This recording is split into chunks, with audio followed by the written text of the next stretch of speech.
It's mostly the boots, but I'm going to talk to you today about body language. And first, let's just talk a little bit about how body language, our nonverbal behaviors really influence the inferences that other people make about us. So people mostly, from our nonverbal behaviors, are inferring things like, how strong is this person? How trustworthy is this person? How competent is this person? How much do I like this person?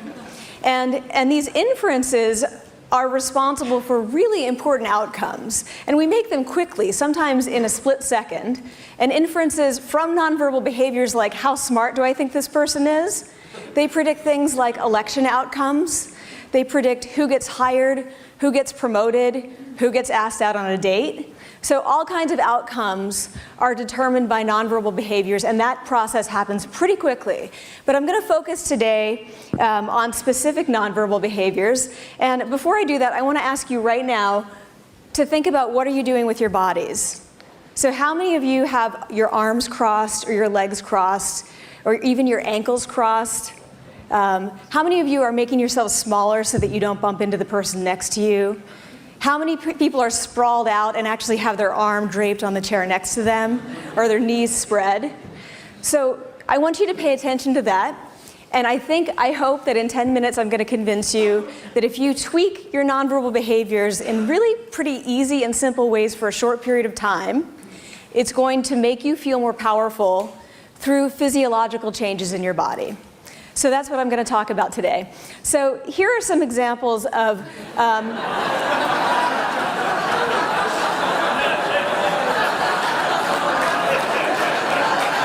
power poses.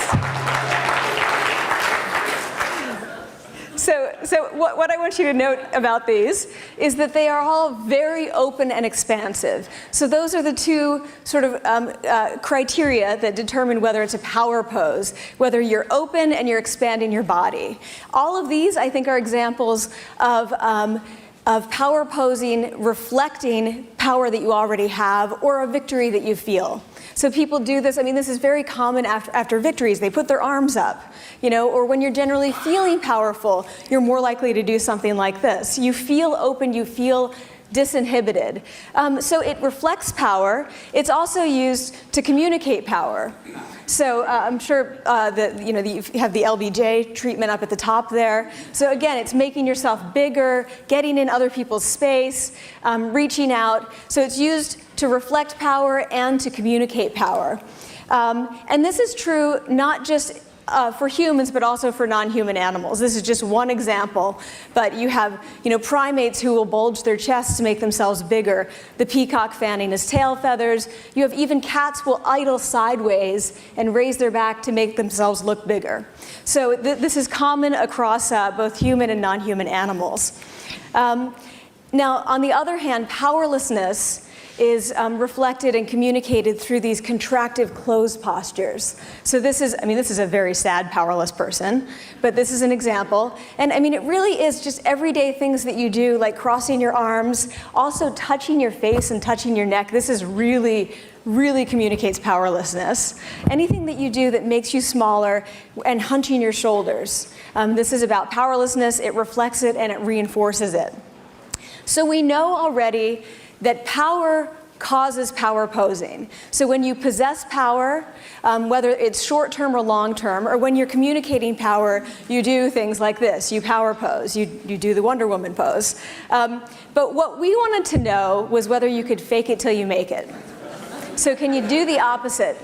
And I want to tell you a little bit about how we got to this. So my main collaborator, who I'm so sorry can't be here with me, but Dana Carney, and I both teach in business schools. And you may not know this, but in the MBA classroom, about half of your grade is determined by participation. We both were concerned about the gender grade gap and wondering, what's going on. Are women participating less? And not just women, but really are non-mainstream white men participating less? So people who are not white men coming from finance backgrounds. There seems to be a gap.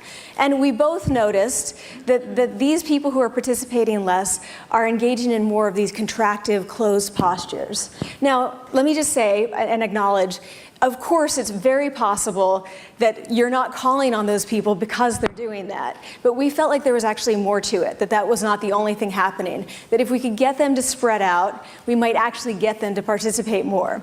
And so you might wonder why why would we predict something like this? It's a little bit counterintuitive. And I'm going to give you two little pieces of research that led to this prediction. The first is that we know already that feeling happy makes you smile. And this is a natural Duchenne smile where the muscles around the eyes are contracting. But researchers have also shown that making someone smile like this makes them happy, even when they don't feel happy. Asking them to smile like this makes them happy very quickly, and we call that facial feedback. So we know that our nonverbals both reflect and reinforce feelings. The second is a little, might seem like it's coming out of nowhere, but so when you think about primate hierarchies, the alpha male tends to have high testosterone and low cortisol. And from a Darwinian perspective, the assumption is that is the individual that has the highest innate basal testosterone and the lowest innate basal cortisol.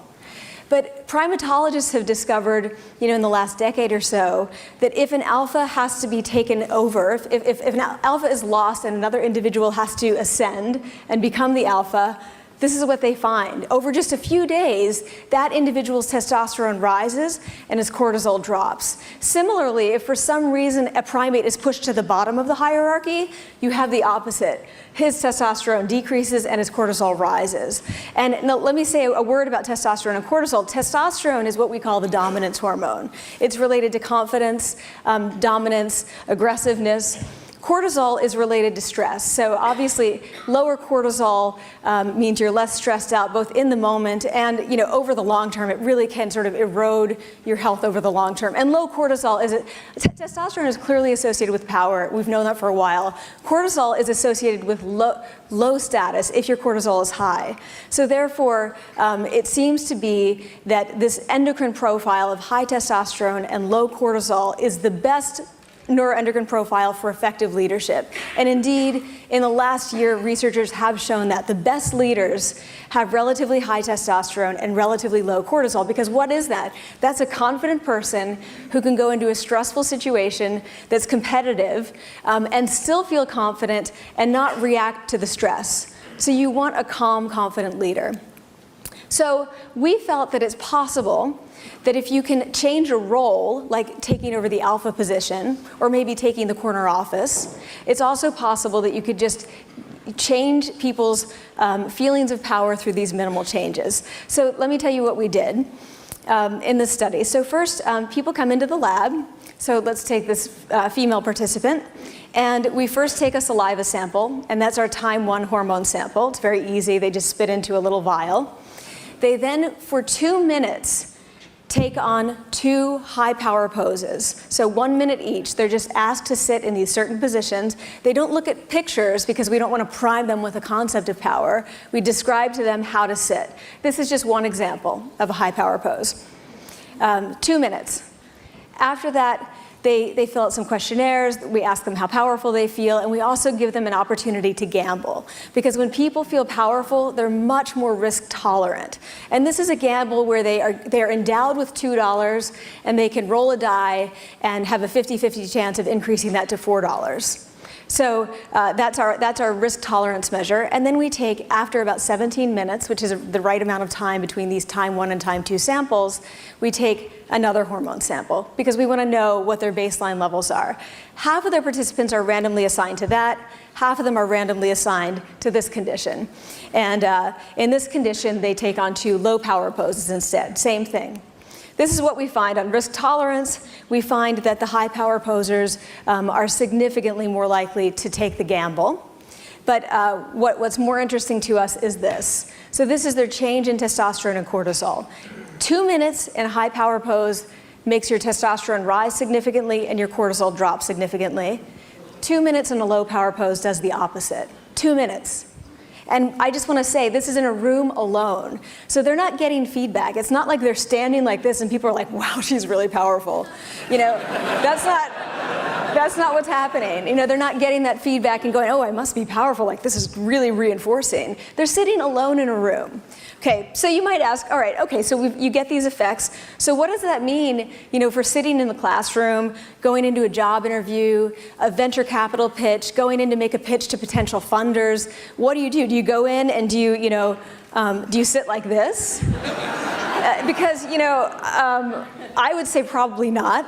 I also studied gender stereotypes and cultural norms, and I think it would be hazardous for me to advise anyone, especially women, to go in and do this. And you may like it or not, but there are gender stereotypes that do limit what we can do in the interactions and what inferences people draw. So I would say no. So what we wanted to show next was that just doing this before you go into a room does change your performance in a significant way. Not only does it change your hormones, but it actually makes you perform better. So in the second study, we again have the high and low power poses, 2 minutes each, and this is what happens this time. You go in, you do these power poses, and then we subject you to what's called the Trier social stress test. And this is something that's used in the lab to really increase people's cortisol, and I'll tell you what's stressful about it. You are told you have 5 minutes to write a speech. That's stressful. And the speech is about your dream job, and you are supposed to convince 2 evaluators why you are suited for this dream job, but you cannot lie or misrepresent yourself. These 2 evaluators are going to be evaluating you with clipboards in real time as you give this speech, and you're going to be filmed, and then other people will evaluate you later. Okay, so that's stressful, because we know that people are terrified of public speaking. I'm actually terrified right now, but I'm not anymore, but I used to be. But so what happens, though, that's not the most stressful thing. What's most stressful about it is that these 2 evaluators are trained to sit here like this. No nonverbal feedback, totally neutral expression, no nodding, no movement, no shows of approval or even disapproval. Only they're locked onto you, they're watching you, they're not spacing out, and they're giving you no nonverbals. This is very stressful. Okay, so we do, again, 2 low power poses or high power poses before this job interview where people are basically saying, you stink, you know, with their nonverbals. And again, they're not in these poses while they're in the job interview. They do them before.